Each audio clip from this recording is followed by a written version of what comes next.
Very pleasant. Good evening, everybody. Welcome to 615 Preps Live, presented by our friends over at Sellers Funeral Homes. Week 2 of the postseason, week 13 overall, and a group of 5 here that'll get you ready for it. So, welcome in. Chris alongside Joe, Scott, Cam, and KJ. I thought I pulled that one off, but didn't quite work out. You almost did. Chris is so directionally challenged. I know it. Yeah, the mirrors get me. Yeah. House of Horrors would be really bad for me. Oh, God. That's bad for anybody, man. Look, mirrors and I don't get along. So Same. All right. One round of playoffs in the books. 16 teams left in each Division I bracket, and Division II gets everybody else in the action this week. Guys, it'll be a fun one. Second round's where things really get fun. First round, you have a couple of big games, a couple of close ones.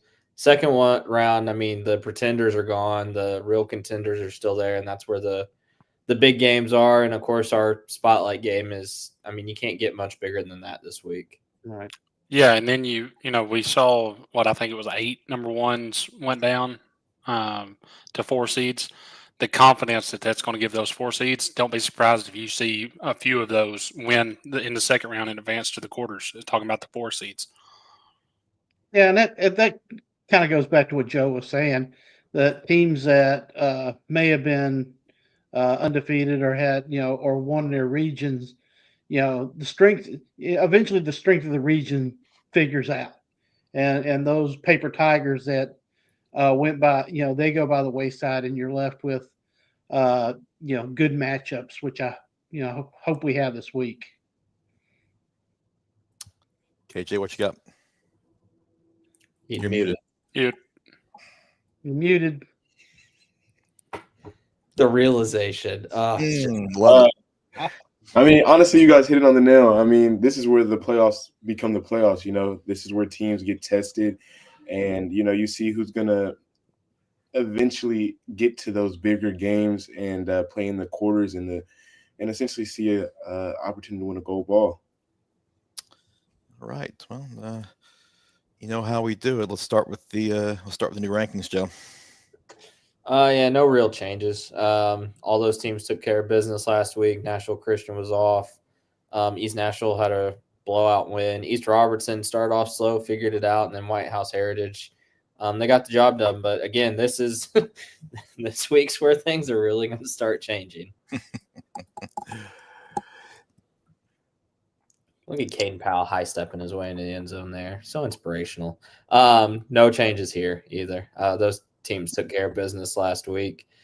Page did get tested against a really good Columbia team, but, outside of that, you can't really ask much more. BGA, in my opinion, was the most impressive team out of this lot last week, with holding Knox Webb to only 7 points. Riverdale, welcome to the mix. Green Hill gets blown out, and Riverdale, you're in the mix. They've kind of been on the brink all year long. They've only got the 2 losses to Beach and Oakland. They're right there. So Stewart's Creek hanging in there, hanging in tough. They got a big one against Brentwood this week, but Riverdale's our big jumper this week. Yeah, it seems like most everything other than Riverdale kind of staying status quo, but this week we'll probably see a massive shakeup. Yeah, agreed. All right, let's get ready to make somebody mad. Player of the Week time, presented by Sellers Funeral Homes. And those finalists for you: Mitchell Carey from DCA, 22 of 33 passing, 259 yards and 3 touchdowns. Also rushed for 35 yards and 2 more scores in that 38-0 win over Tipton Rosemark. Last Thursday night, Grayson DeGraff and Grace Christian caught 9 balls for 237 yards and 2 touchdowns in that 37-7 win at Providence Christian. Riverdale's DJ Taylor, 151 yards on the ground and 2 scores, also caught a touchdown pass in that win over Cookeville, 35-14. Westmoreland's Cooper White, he's been hot. 237 yards on the ground, 4 touchdowns on just 10 carries as they whipped Cannon County 48-14. And then Springfield's Cason Woodson helped the Yellow Jackets rally from a 17-point deficit with less than 6 minutes to go. He threw for 353 yards and 5 touchdowns, 18 of 37 passing in that 32-29 win at Munford. Cooper White got the fan vote barely. This was a close one, 41.6%. Cason Woodson had around 39%. Most of the rest of us went with Cason Woodson. Cam, you're the outlier here. You went with Cooper White. Yeah, and I'm not going to lie. I had Cason Woodson until I got to looking and realized that Cooper was averaging almost 24 yards a carry. And I also need to be able to go to the grocery store this week. So I went with the closest kid to my house in Cooper White. Fair enough. Well, Fair enough. Self-preservation there. Well, it was to me it was a 2-horse race. It was Cooper White or Cason Woodson.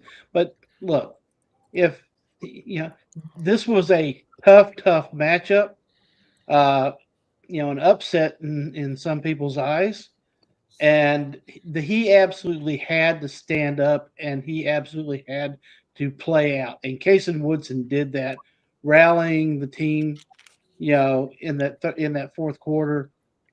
I can't argue with that. And I don't know that anybody can.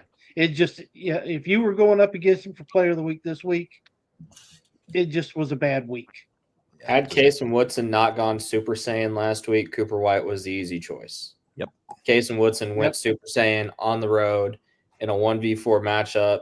They rallied. They were down with 5 minutes and 20 seconds to go, and all of a sudden he flipped the switch, turned that game on freshman mode, and took over. So Cooper had a hell of a game, easily the second best game of the week, but Cason just dominant. And for the Westmoreland fans that have not seen our content, we do want to clarify that Cooper White was number 1 on our ballot for 2A Mr. Football. So we're not hating on Cooper at all. And Cooper's in line for a lot of postseason awards, and not just Mr. Football too. So Well, that's the thing. You can't look at Player of the Week as anything other than what it is, a Player of the Week. I mean, it's you played out this week. As Chris said, there are going to be plenty of postseason awards. Hey, Dalton gets it. At the end, Dalton gets it. Absolutely. Yeah. If I could give it to both of them, I would. They're definitely both deserving. But you mean Cason Woodson's performance, to me, arguably is the performance of the year to this point with that type of situation. In an elimination game. That's just, it is what it is. And like I said, Cooper White's going to get his because he's been a heck of a player this year for Westmoreland. But Cason Woodson, with all but 2 votes, gets Player of the Week for round 1 out of Springfield. So he gets Player of the Week presented by Sellers Funeral Homes. Congratulations to Cason. Now on the line of the week, where 5 are up for it. Beach's defense held Brighton to 163 yards of total offense, had a sack on a fumble recovery. They won 55-0. Page held Columbia to 57 total yards and 2 forced fumbles, along with a safety in that 19-2 win. Oakland's defense held Lebanon to 81 yards of total offense, 3 forced fumbles and a fumble recovery. They won 41-0. Macon County's offense, 408 rushing yards and 5 touchdowns. They had 439 of total offense in that 34-0 win at Soddy Daisy. And the Station Camp's offense, 469 yards, 372 on the ground, 97 through the air. They ran for 5 touchdowns. Won at Jackson Northside, 47-24. Fan vote gives it to the Tigers. Their offense joins their defense as a repeat winner this year. 39.8% of the vote going for the Tiger. Station Camp, kind of a distant second there. Beach third and Page fourth. So congratulations to Kason Woodson, and the Macon County offense. They get the Players of the Week award presented by Sellers Funeral Homes. Now let's hear from them. Doing something nice for someone, what a great idea, and Judge Sellers, owner of the Sellers Funeral Home family, is doing just that. The Sellers Funeral Home family, made up of 8 different locations, is proud to sponsor high school athletics throughout the Middle Tennessee area, giving back to the communities that have been so kind to us. That's the Sellers way. Thank you, Middle Tennessee.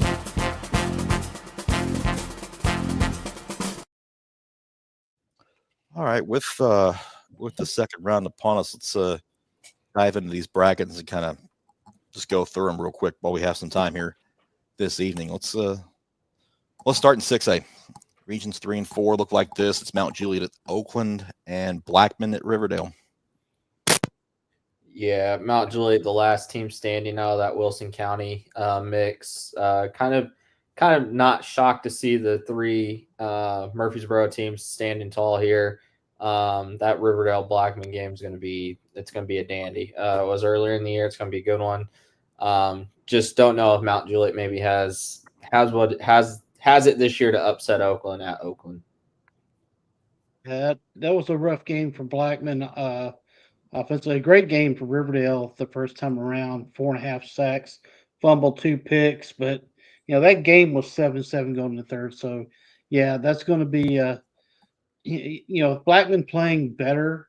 I expect a tougher game out of that one. Yeah, I mean, it's real simple. Blackman's been in a lot of games, and we talked about how if they play a cleaner brand of football, this is a really good team that had Oakland beat outside of just a couple of plays that Oakland made late. So you're talking about a 4 seed, and they're part of that group that went 5-5 in the regular season. There's 3 teams: Blackman, Springfield, and Franklin, and all of them went 5-5. And I don't want to play them.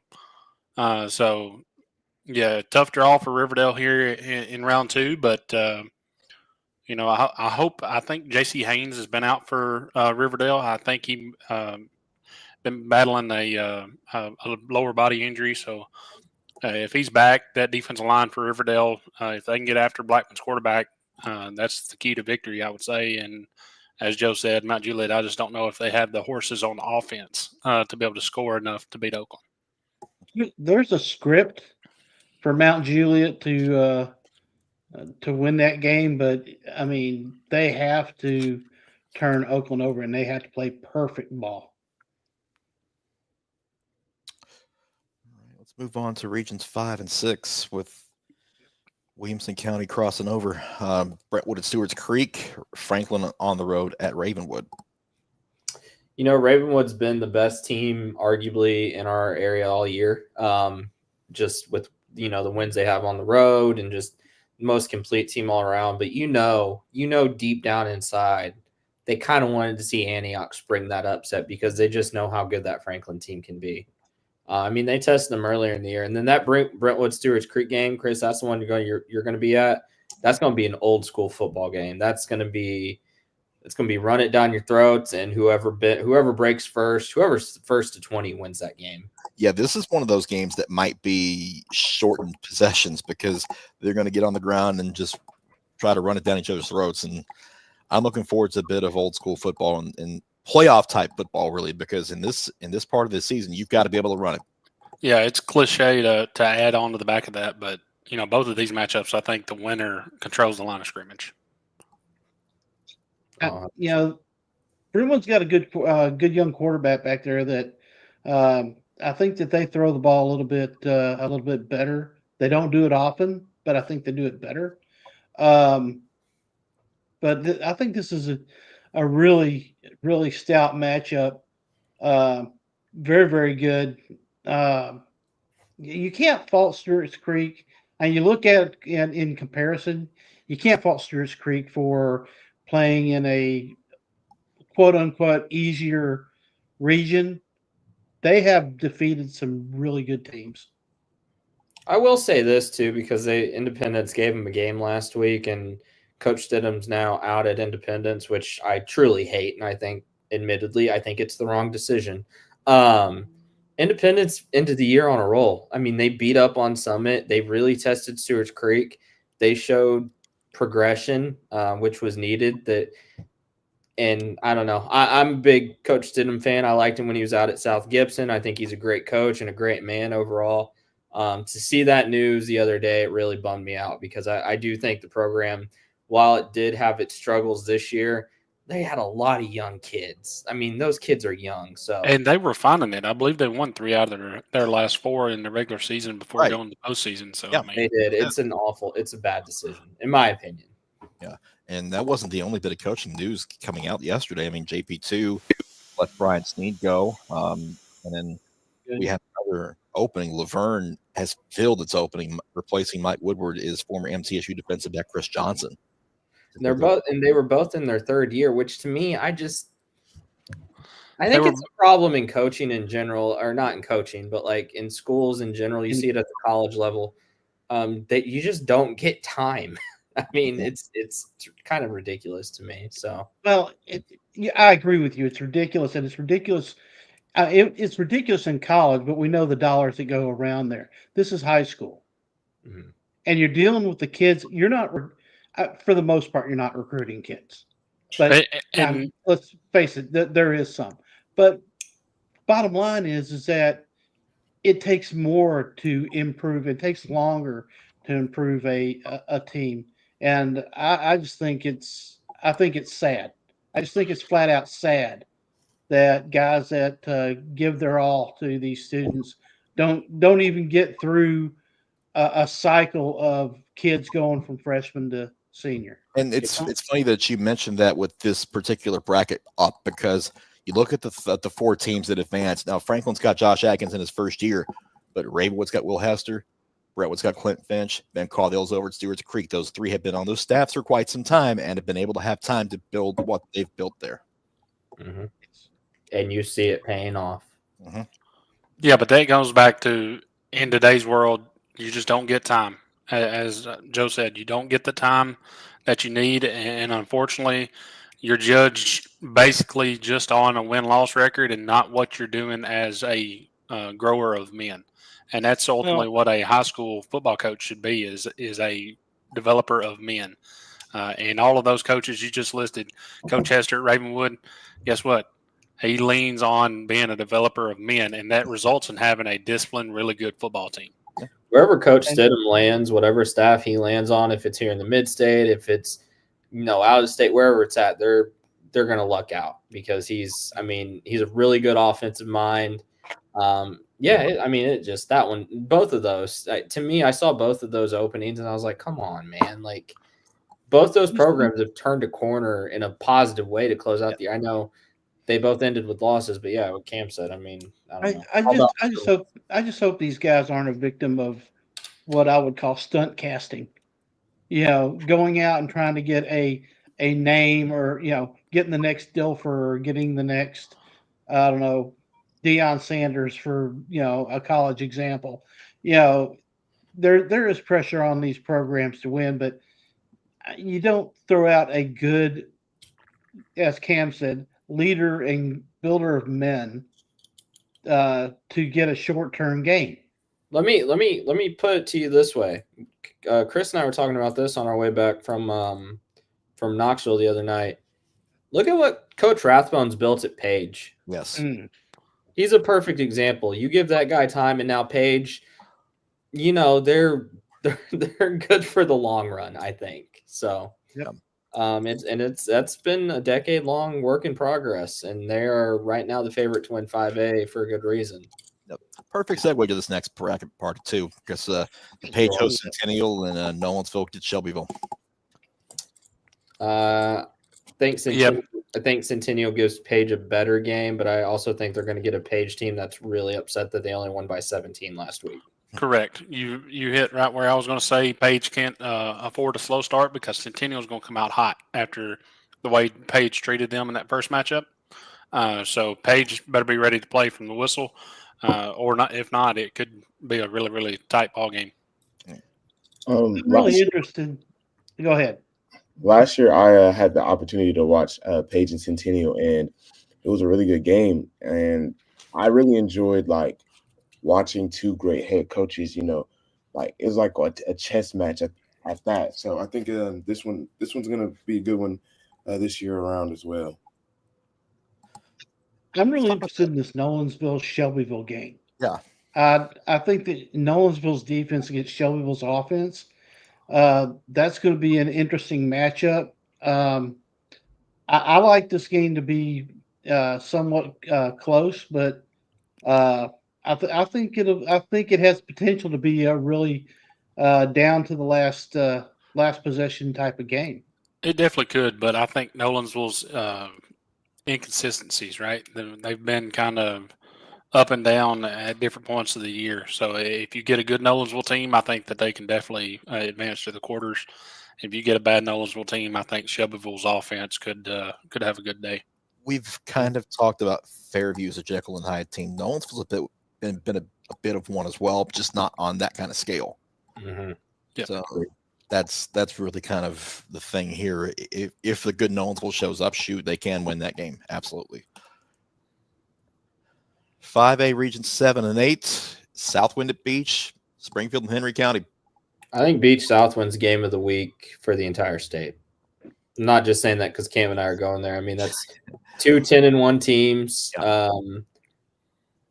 Southwind is you could argue they're one not a horrible weather night away from being 11-0, though they're not nearly as productive as they were last year, especially Kelvin Perkins is doing what he can. A lot of new faces. They graduated a ton.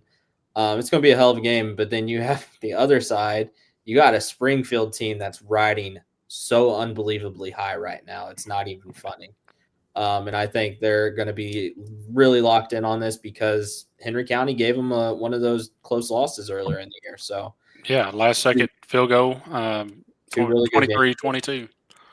And we talk about Springfield being hot, but you have to give the Patriots credit too. In a year where they lost a lot to graduation last year, here they are again hosting the second round playoff game with a decent chance to make the quarters again. But as one thing that stuck in my mind on the field last week of the regular season against Beach, Dustin Wilson told his bunch, "If we get in, nobody wants to see us. I promise you." Yeah, lying. And I think that's about right now. So that could be good. I like this Henry County Springfield matchup. With Kason Woodson's development, it really looks like it could be a lot of different game than it was earlier in the year. Aiden Spellings is still a running threat, but they've got Diesel Ward back there. He's getting warmed up and going. But I'm going to present Exhibit A, which is 154 yards, 120 yards, 214 yards, and 353 yards. These are the passing totals for the Yellow Jackets for the last 4 weeks. Kason Woodson's grown. They've got talent at all the skill positions. I don't think this is going to be the same type of game as it was earlier in the year. Yeah, and it's young talent. We talk about Kason Woodson. He's a sophomore. They got a 6'3" receiver that's getting SEC offers as a freshman. And I'll take a line from one of our buddies up at the UCR. Golly, I just blanked. That's wonderful. That's embarrassing. Yeah, right? You're embarrassing. While you think on it, hey, KJ, Beach, Southwind, your thoughts? I think they are on a collision course with each other. What I mean by that is there's 2 different styles of play here, and I mean 2 really good defenses. Southwind's defense isn't as good as it was last year, but of course, they're here for a reason. Ultimately, y'all know who I'm going with, of course, but I think it definitely does come down to the wire. Agreed. No, Cam, I would have passed out. No, I saw Noah's comment. I apologize, Noah. Listen, too many games, brother. We picked 60 games this week. Yep. And 2 of those have 10-1 versus 10-1, and they're both in this area, and Beach Southwind is one of them. So, Hey, yeah. I mean, you look at the Southwind, and I'm going to ask you guys: is this a battle of the quarterbacks here, or do you think that Chelton Swafford is the difference in this game? He is. I think it's up. I think the difference is up front. I think Beach has got a matchup there that if they execute, they can control the whole game up front. KJ, do you think they spy? They use DK Williams or Gunnar Clary to spy Perkins? I don't think they spy him. I mean, I feel like their defense has done a good job all year, getting pressure on quarterbacks. And I don't think it's to the point where they have to put a spy in, but I don't know if they're the type of linebackers that could spy him. And that's not a dig at them. He's a freak athlete. No, I think you could. I don't think they're going to spy him. I think you're going to see them potentially really try to contain him. You know, have your defensive ends really not go straight up the field, but kind of go out towards the boundary a little bit more and try to keep him bundled in a little bit more than what you would normally see. All right, so we got to move on to 4A with White County goes to Loudon and Macon County goes to Upperman for round 2 in that rivalry. It's a little He early. came back last week, right? What? Pinion was back last week. He played. Yes and no. Yes, but he played sparingly, and he had some heavy tape around his hamstring. So it's going to be touch and go with that one. But guys, this is a good football team without Trip Pinion. So they're 8-2 for a reason, and their 2 losses are to Upperman and to Cookeville. So not a bad team at all in Sparta. And this Loudon team, it's easy to say now, but their best win may be last week. I mean, the big one this week's Macon County Upperman, and we'll talk about that when we get to our picks. But a little earlier maybe than we expected. We thought this would be a quarterfinals matchup. White County kind of spoiled that. So we'll see. It's going to be a good one. The UCR boys are in for a slugfest. Let's go to the other side of that 4A bracket where Station Camp goes to Marshall County and Pearl Cone hits the road to go to Chester County. It's a dangerous game for Marshall County, but Station Camp's been on a roll, but Marshall County is just playing different ball right now. They are. And for their faithful, I hope they show up ready to play. Thompson is he's just a really good quarterback. Moves the pocket well, keeps his eyes downfield, extends the pocket. He really does do a lot to help out his offensive line. But that Marshall County defense is not bad at all. Nope. And I like their defensive line. And I think that Station Camp, I expect to stay with them. I think they can, but they have to play a really, really they have to play the kind of game they played against Pearl earlier in the year. Yeah, the game can't get above 20s. Pearl's going to be the most explosive team Chester County's faced all year. I'll be honest, I don't know if that's much of a game. I think the Firebirds roll in that one. I think it's I think Marshall County wins by a couple scores as well too. Right down to 3A where we go to regions 5 and 6. Sycamore got their first playoff win since 2008. They go to East Nashville this week. Liberty Creek again to the second round for the second straight year. They'll go to White House Heritage. East Nashville, probably the most athletic team Sycamore's faced all year. So I think Hicks Hunter will do what he can. I think East Nashville's just kind of rolling at the they're peaking at the right time, which is what they typically do. Liberty Creek, it'll be interesting. If they can keep White House Heritage's offense off the field, they have a real good shot, but I don't know if that defense can slow down Xavier Murray. Yeah, we talked about Trip Pinion having a banged-up leg. What about Mac Tuggle? And Mac Tuggle went for 200 yards last week on like 30-something carries, dragging his leg around. So if he does that again, you could definitely see Liberty Creek advancing. Yep. East Nashville, I think they had 2 punt returns, a kickoff return, a punt block. They didn't even need their offense last week. Yeah, Joe, I think you're exactly right. This is going to be probably the fastest team the Sycamores faced all year. I just don't think you can feed Hicks the ball that much. as quickly as East Nashville scores. Yep. I mean, I just don't think it's like a pinball machine. You just can't keep up.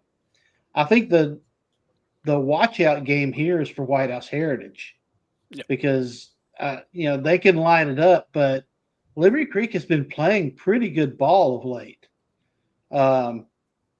So they definitely can't look past them for sure. The biggest key to victory for Liberty Creek is they got to be able to tackle in space. White House Heritage throws a lot of short passes and lets their athletes do what athletes do.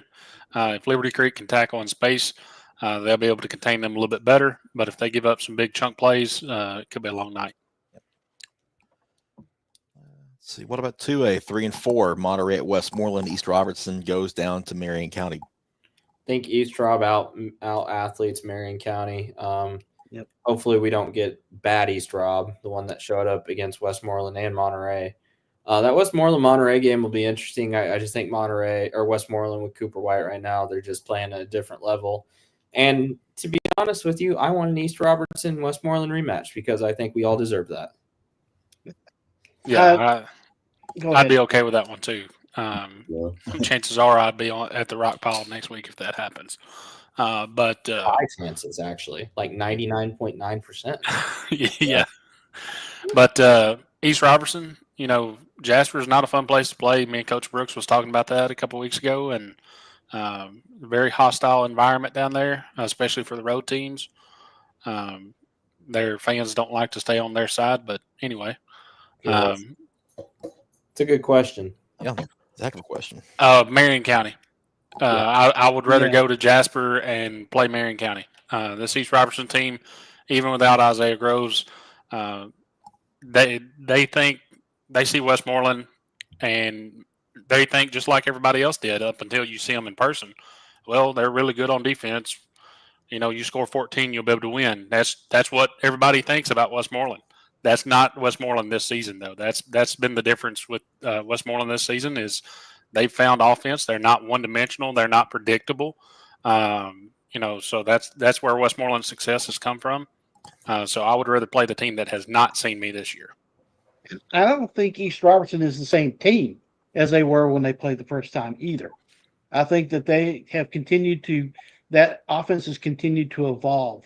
They've gone to more of a passing game. They've moved some players around into new spots. I think that the East Robertson team that played Westmoreland is different. And I think that if you're Westmoreland, you'd much rather see Marion County. But just ask Smith County last year. Yeah. Yep.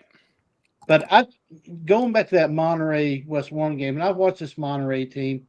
I think Westmoreland has what it takes to really. I think they have more talent than what Monterey.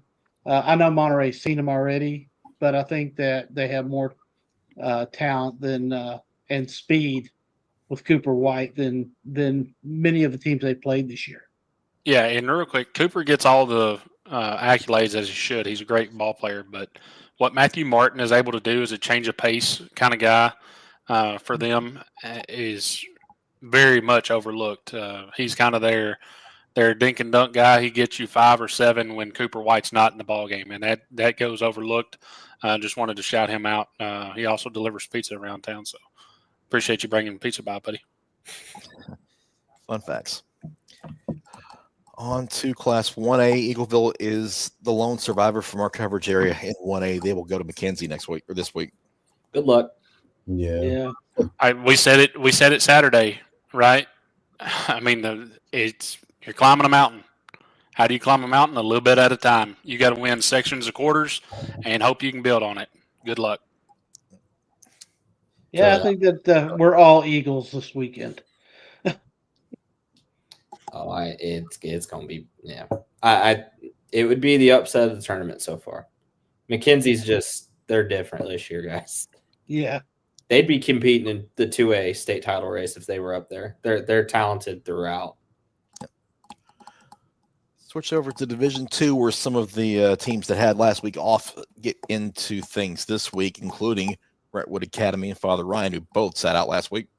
That's a rematch of a game earlier this year that BA won 35-2. I do think it'll be closer. It's a really good it's a really good quarterback matchup with Joseph Derrick and George McIntyre. Brentwood Academy playing great ball right now, though, so I would probably lean BA here. Yeah, the first game, was it was probably their worst offensive showing. Well, it was their worst offensive showing. They also gave up 311 passing yards, and including some plays that were extended by poor tackling. But the game was still close, up until halftime. And truthfully, the Irish have improved on both sides of the ball since then. Joseph Derrick's really stepped up in a year when we thought the position was going to be down because of JoJo Crump graduation. But to me, offense isn't the issue here. Brentwood Academy's offensive and defensive lines are playing incredibly well. Paul Wade, nobody talks about the job, or not many talk about the job he's done with this team turning them around. And I think that his influence on the lines has allowed for George McIntyre to have more time to find Neil Clifton and some of those receivers. MUS goes to Baylor in the other matchup in this half of the bracket. On the bottom half, NBA goes to Ensworth as Ensworth comes back off the bye. Won't dive too much into this one. Just know it's a revenge game for Ensworth. That's all you got to know.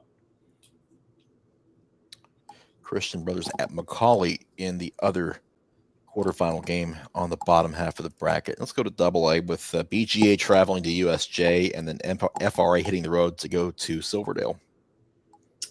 BGA both on the road, but you gotta think both gotta be favorited in these games, guys. I mean, the talent gap is kind of there.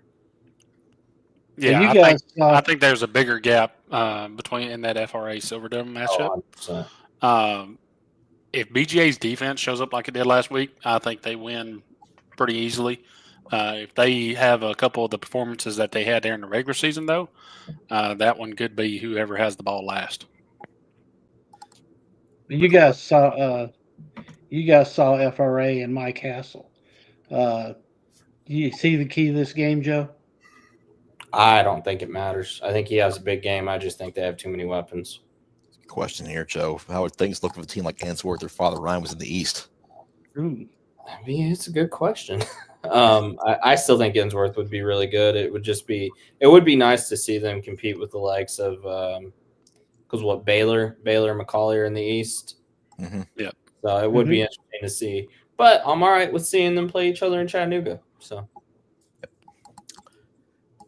Bottom half of D2 AA, CPA's at home against North Point Christian. Thanks, CPA and Boyd roll. Yeah. Yep. I agree. Yeah, I think that's chalk. On to Single A. Jackson Christian hosts Grace Christian, and Middle Tennessee Christian travels to Nashville Christian. Grace Christian playing really good ball the last couple of weeks of the regular season and upset Providence Christian, but they have no answer for Jalen Mosley. And then Jared Curtis does whatever he wants against MTCS. So does TJ Ward. They might just give TJ Ward the ball this entire game and let Jared just kind of relax. And I'm not knocking the Cougars at all, but this is a game where they will probably play a half. Well, we know that team is still working, still growing. Yep. Rematch season over in Lebanon and DCA at Friendship Christian in the quarters. Yep. It'll be a really good one. DCA shut them out earlier in the year. Cam was at that game. Don't think it'll be another shutout this time around, but I do think it'll be another low-scoring game. Yeah, I think Cam brought it up earlier in the year. I think Carlando Barton only had 16 carries in that game, 117 yards. But I think that they end up. It's probably Tyson Walcott 2.0 in this game. Is going to hand it to Carlando, hand it to him again. I could definitely see him getting 35 or 40. Well, I know that sounds crazy, but I could definitely see it happening. I think Friendship Christian is going to have to open up the passing game here because right now DCA's offense is rolling. You take away the Nashville Christian game, that's an outlier. Grayson Scragg is kind of the unsung hero on this team. He's had a hell of a year. And then Mitchell Carey's doing what he does. And you got to think at some point Carson Snead's going to get right back into the receiving threat that he can be. So, DCA has just a lot of weapons. Well, I like Jaden McGowan to get his share of carries in this because Friendship has actually developed a secondary back to Barton here, and lately he's been running the ball most of the time. But I think part of it's going to be from Gani Aho for DCA. He's going to be real important to stopping the running game. He leads the team in tackles and tackles for loss and sacks. Also, offensive lineman. I think he's probably going to be one of the keys of this game. All right, and we'll revisit these Saturday morning once these games go final on our scoreboard show at 9:00 on these same streams that you have tonight. But now it's time to make some apologies.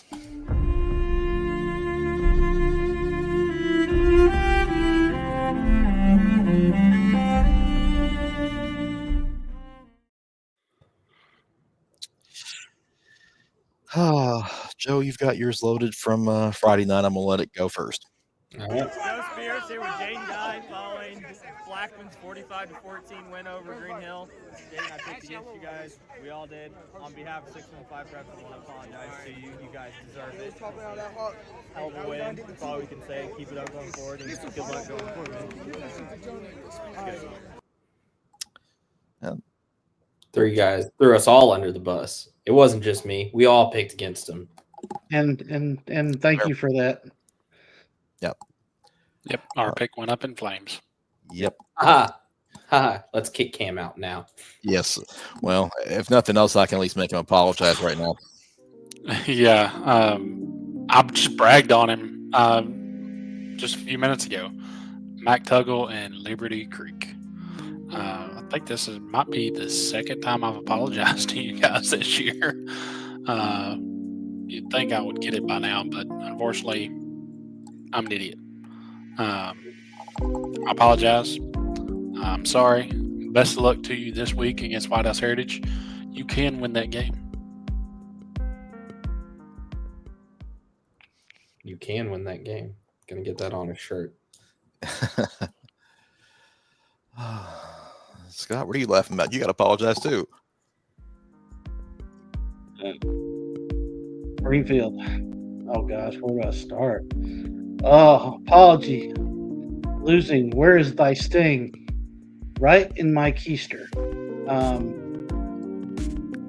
I am sorry. I did not. I didn't think. I mean, honestly, I have no excuse. There's no excuse for that pick, and I apologize profusely. But more so, I have to apologize to Coach Wilson. Wilson, I'm sorry. I'm sorry, Wilson.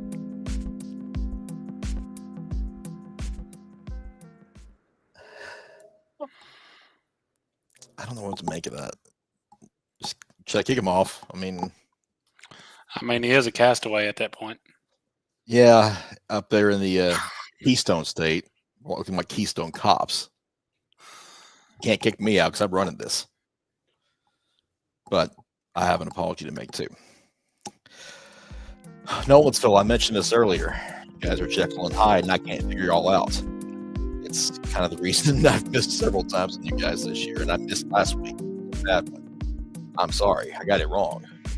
The revenge factor, I guess I forgot to factor that in because Oklahoma knocked you out last year, and you wanted to return the favor, and by and large, you did.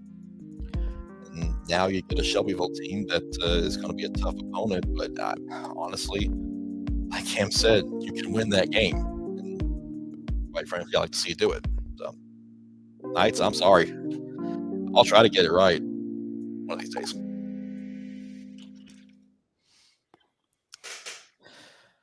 Mr. Harris, that leaves you batting fifth.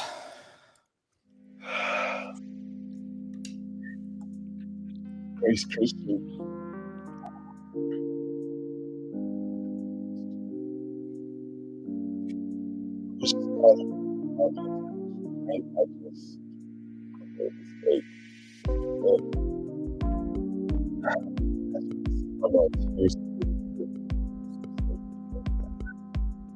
Sorry.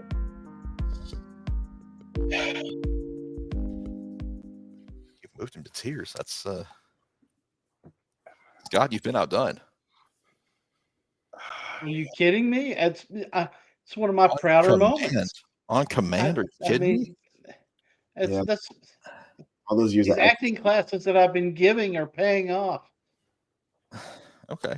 All right, KJ. Okay. All right. Yeah. Speaking of those picks, it's time to make them.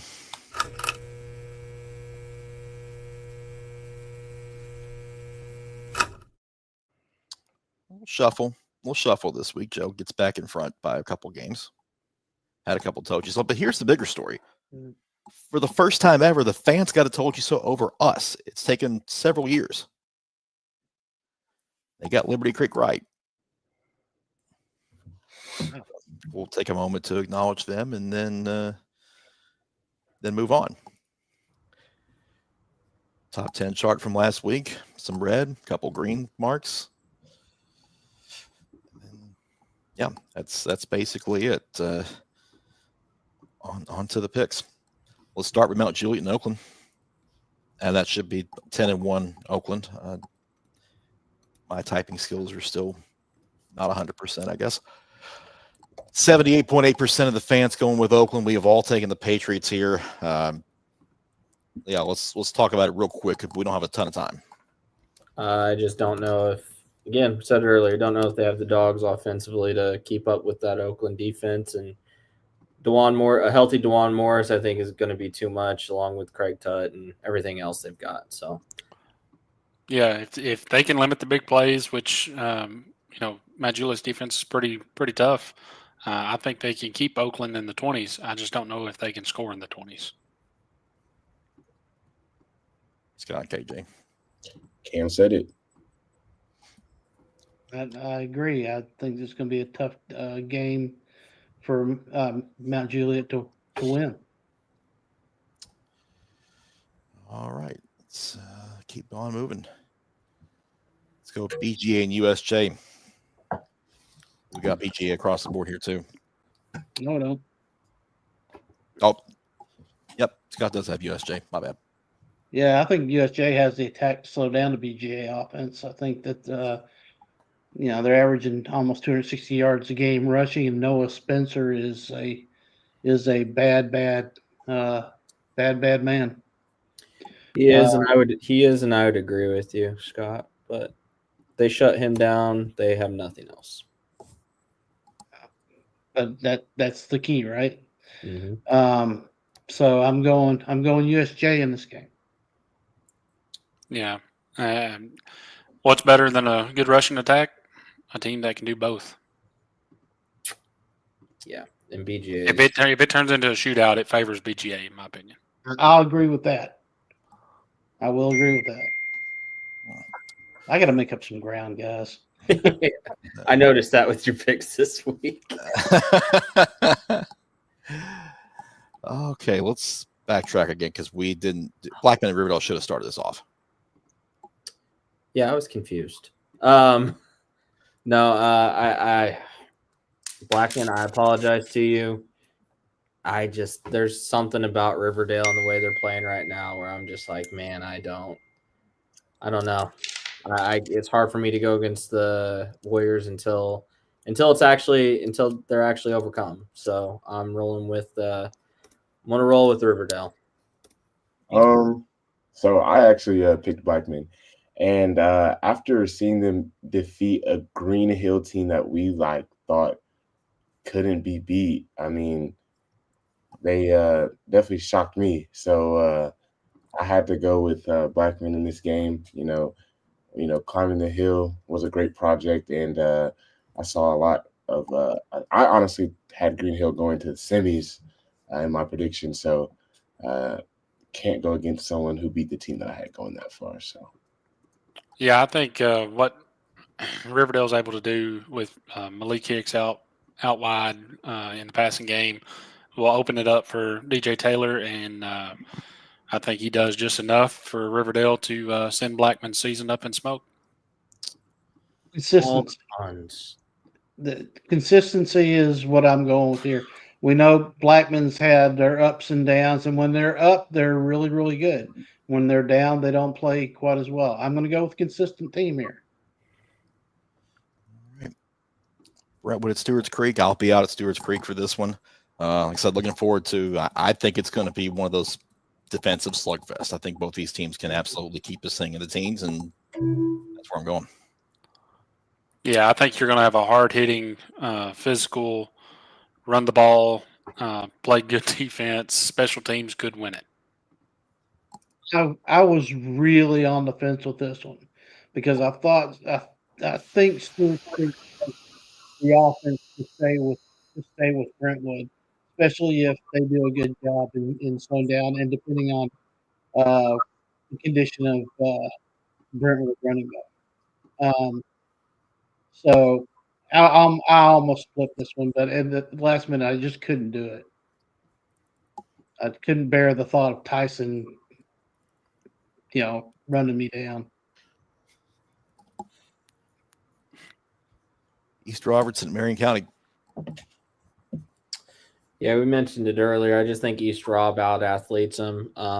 Now, again, what East Robertson team are we going to get? Are we going to get good East Rob or undisciplined, get into penalty trouble East Robertson? I think we're kind of maybe past that East Robertson, and I think they take care of business and set up that rematch we all want to see. Yeah, key for East Rob in this one's balance. They can't be too pass heavy, too run heavy. They got to have good balance. That's when their offense is clicking the most without Isaiah Groves. Is when they're able to run it for 5 or 6 and then throw it for 10 or 15, and the defense doesn't know what's coming. It's a really good Marion County team. Replaced a little bit off last year's team, but yeah, East Robertson still has the horses. They just got to play fundamental, sound football. I don't think Marion County can beat East Robertson. I think East Robertson is the team that can beat East Robertson. If they make mistakes with the football, if they get dumb penalties, if they lose their cool, that's the East Robertson that gets beat. But I think if they play a solid game mentally, they win this game easily.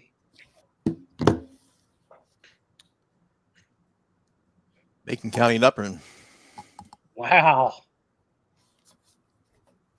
Yeah, that's what I thought. Alone. That's what I thought when I was putting in the picks for everybody. Split across the board. Cam, KJ and I rolling with the Bees. I just think they get the job done. I think it'll be a great game, but I just think they get the job done. I actually picked Macon. Did you? Yeah, 31-25. Oh, my bad. I put Isaac's score in there. Well, he picked Macon. It'll be on the graphic later. Yeah, I don't need the Macon fans attacking me. I'll hold them off for you. Yeah, you're good. All right, appreciate it. You guys can attack Chris and Joe and Cam. Yeah, it's hard. It's hard to beat a team twice in the same year, especially one that you escaped with a 1-point game. And I think Macon County is they know what they have to accomplish here. I like the idea of Macon winning this one and ending that run for Upperman. I think, but I mean, they're going to have to play their best game of the year here. Yeah. Went back and watched the first game today. 4 plays, 4th and 3 at their own 46, down 14. Upperman picks it up. 4th and 4 at their own 29, down 15. Upperman picks it up. 3rd and 13, they pick up 30. I mean, it's just when Upperman had to lay it all out on the line in that first game, they converted. And as good as Macon County played, especially early in that game, they couldn't put Upperman away. They just couldn't give that final punch to knock over the tower. Now, the frustration is built up for Macon 100%. They've lost to Upperman every way that they can lose to them. But the date is October the 1st, 2004. These kids weren't. These kids have not seen Macon County's high school football team beat Upperman. That's why it's long past time for that to end. Upperman's played with fire way too long. And when you fly that close to the sun, and they have in the last 3 games in this series, you're going to get burned. I'm telling you right now. Upperman either blows them out or they lose a close one, because at some point, a team like Macon County, as good as they are, is going to find a way to win that game. And for me, if you've listened to the show, I said it week 1, I'm going to keep with it. I said they would play twice and split. I'm not shying away from it. I said the same thing, and I hope I'm wrong by going against what I initially said. For the record, that means, yes, I want you to win Macon County. All right. As much as that hurts him.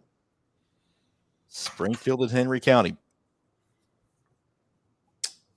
I think the Yellow Jackets get it done here. I just think. Can we record that? Can we record that? Well, recording now, so. Next. Joe just said that the Yellow Jackets get it done. I just want to be able to play that whenever. I think the real. I think the real Yellow Jackets get it done here, not the one that don't know how to score points. Springfield payback's on their mind, and I think they get a 1-point win, just like KJ. Actually, KJ, I think. Look, man, I did all the graphics. It was all a mess. Okay, It's all good, but yeah. I wasn't too far off. I was just no. I had to point out the Macon one because that was a little. Yeah. No, I said what Coach Wilson told his team, and I believe it's true. I don't think anybody wants to see this team right now. They're playing with a lot of confidence. And I just remembered, we talk about the youth that Springfield has. Well, our buddy Noah McKay always likes to say, at the end of the season now, you've got 10 games under your belt. You're not a sophomore anymore. You're a junior. So, and I think that's true with these kids, and you're seeing the confidence, and they're playing loose. They're playing free. This is a really dangerous Springfield team right now. First off, congratulations on figuring that quote out. Second of all, Joe, we just got some news in that maybe you want to share.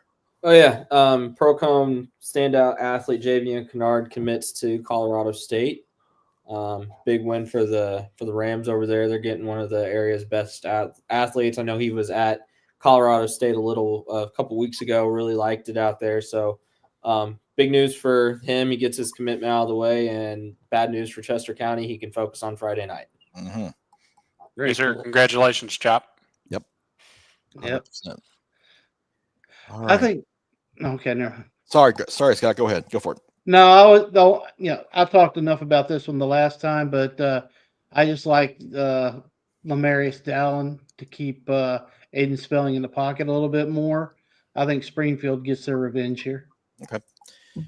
BA Father Ryan now. Yeah.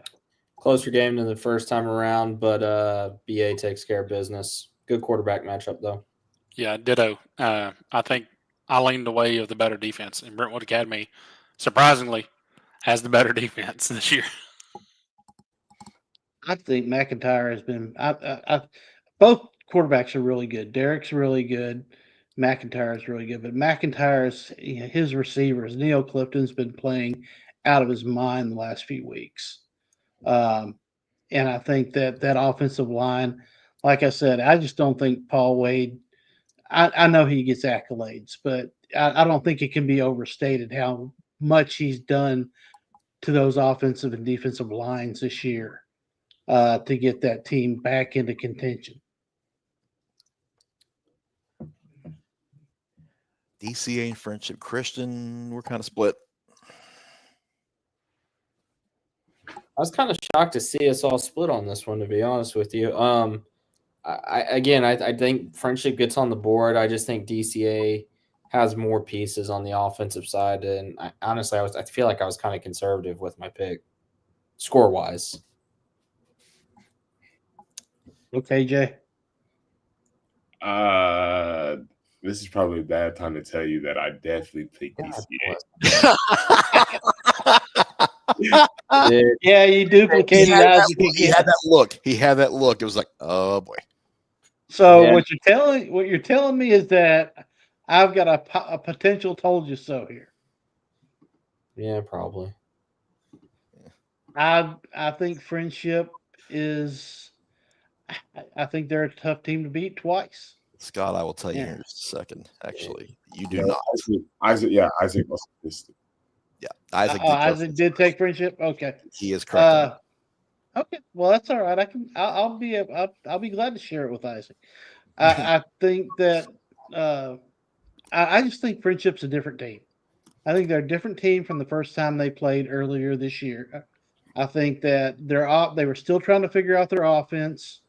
They made some mistakes in that game that I don't think they normally do. But I mean, they held Mitchell Carey to 43% passing with only one TD and 2 picks. They just couldn't find the end zone.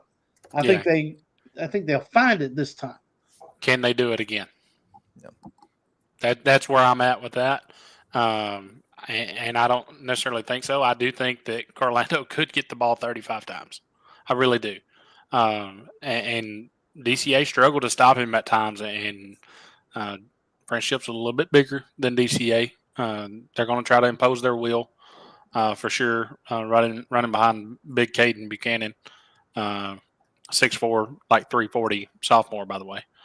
But yeah, DCA, I think, finds the offense in this one and outscores Friendship. Yeah, Scott, I agree with what you said. I actually did originally pick Friendship, then I flipped my pick just because of when I take into consideration the sum of all the parts, I lean DCA. I just think that offense will be a little bit better than they were last time, and I think Mitchell Carey and those receivers get it figured out. But look for Friendship to make this a very close, tight game. On to our spotlight game at South Wyndham Beach, pair 10-1 teams, and what happened to KJ? For what it's worth, KJ's score is also wrong. He has them by 17, but he had to go find the helmet. Oh, okay. And to his credit, he got that on pretty quickly because he still considers himself a player. But got a clip from not too long ago we need to play. Make sure you follow us, like, subscribe, stay active on social media. Don't forget, pick up a kid this week. It's his last football game. And Southwind, Gold's Gym, Bucks by 50. So last year that did not turn out to be correct. But, it's a new year, another go around. So I'll say it one more time. Maybe this time we'll get it right. Southwind, Gold's Gym, Bucks by however many they want. I think they'll take one as long as they just come out on top. And for the record, it's 34-17 on KJ's pick. So we will that'll be when you see the picks tomorrow, they'll be all updated and all that good stuff. But I think it's a tight game. Go ahead, Cam. Super tight game. I do think it's going to be a shootout, though. I really do. I think Beach is going to be able to run the ball, be physical with Southwind, but I do think they're going to have a hard time containing Kelvin Perkins. However, I do like Beach's best underrated defender. That's a Division I football player. Quan Harris will make a play that will lead to a Buck victory. You're forgetting. You guys are forgetting the one player that will make a big difference, and that is all the crazy people in the stands at Shackle Island. There's no place like it. I don't know that Southwood will be able to hear the snap. I don't know that they'll be able to get the bus anywhere near the stadium. I mean, it's just going to be an intense atmosphere for Southwind to come in, especially with everybody have.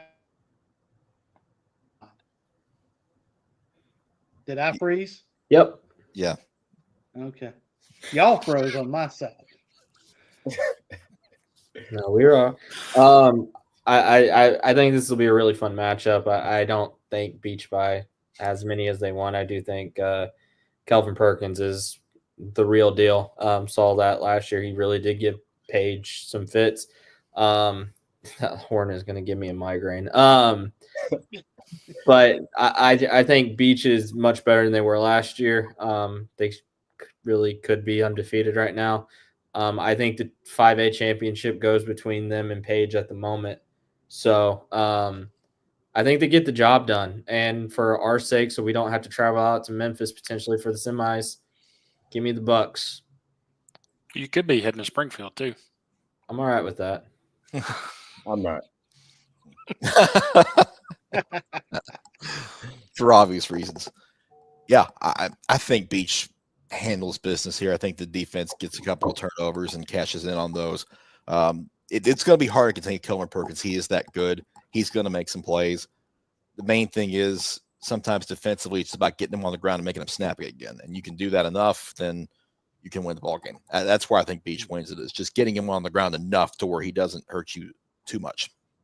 I mean, we talked to, or like Cam said earlier, Kawan Harris. Honestly, guys, he hasn't played his best game yet. So if he could play his best game, you guys know, I think my Bucks can do anything, but he plays his best game, they could go see themselves looking at a gold ball soon. Yep. Bold prediction. All right. Well, as we mentioned last week, Reggie's Rescue Pick of the Week is going to return in 2 weeks. So we'll have picks for the Blue Cross Ball with those fine folks up there at the Humane Society of Sumner County. So stay tuned for that when they come back in a couple of weeks. But for now, we got to get out of here. Last word before round 2, and Mr. Beach himself, I'll let him have the first word. You guys know my spiel. Pick a kid up. It's his last football game this week. There's no worse feeling than losing your last football game, especially to a commando. But pick a kid up and enjoy a game. It's just a football game at the end of the day. Enjoy the game, and we'll see you Saturday morning. Yeah, exactly what KJ said. Pick kids up, enjoy the little things. I've done it one time already this season, but I'll do it again. Shout out to the cheerleaders' parents, to the band members, to the band members' parents, the people that work the gates. Everybody what makes high school athletics what it is. We are so appreciative, and we thank you for your dedication and time. And just got a little message for them Jaguars. Be sure to bring your floaties. That was cringy as hell, Cam. Matt, you missed. KJ actually picked Southwind to win by 42, so that's embarrassing for you guys. Looking forward to get back out to the shack. I'm not banned anymore, thank God. Really excited to see a really good football game between two really good 5A teams that are state contenders. Got a lot of content out this week. If you're not subscribed to all of our socials, what are you doing? A lot of basketball stuff out. As soon as I get off this, I'm going to be wrapping up some more basketball stuff that'll be out tomorrow. Then we got Friday, Saturday. It's a busy time of the year, but it's a lot of fun. Make sure you're subscribed to all of our socials. And let's get through round 2 healthy. Let's get some good football games. And for our area teams, looking forward to seeing you guys punch your tickets to the next round. Well, good news, Matt. Cam asked that we record this episode, so you'll be able to watch it later. Now I don't know where I was. Okay. Want to announce a new sponsor for our Iron Brigade. Legacy at Carbon is going to be our sponsor for Iron Brigade nominations. We're putting together those lists, and we talked a little bit about it earlier when we were discussing Player of the Week. We have our superlatives and players, regional players, and all that awards that that we'll end up going through. We could use a sponsor for that, but we also just made got our trophies ready for some of our players of the year and coaches of the year. Need a sponsor for that. Now, let me tell you, there's nothing like your logo at the top of that crystal award that we hand off to the coaches, and the special award we're going to hand out to the regional players of the year. So if you want your logo on the players of the year and the coach of the year awards, now's the time to let us know. We really could use the sponsors. Just reach out to us at 615preps@gmail.com. Good stuff, guys. Another fun show as always. Stewart's Creek headed your way Friday. Looking forward to that. Looking forward to another great week of playoff games. It's just different time of year. It's a lot of fun when the calendar turns to November and weather gets cooler. At least it's not been like totally freezing like it has been several years in the first couple of weeks. We've seen that before too. So weather looks great for Friday night. Get out there and go see a game. There's nothing like it around here. It's going to be a lot of fun. Glad to bring it to you. We're done for this week. For all of us here at 615 Preps, for KJ, Scott, Cam, Joe, Isaac, and Tyson, I'm Chris. We will see you Saturday morning, 9 a.m.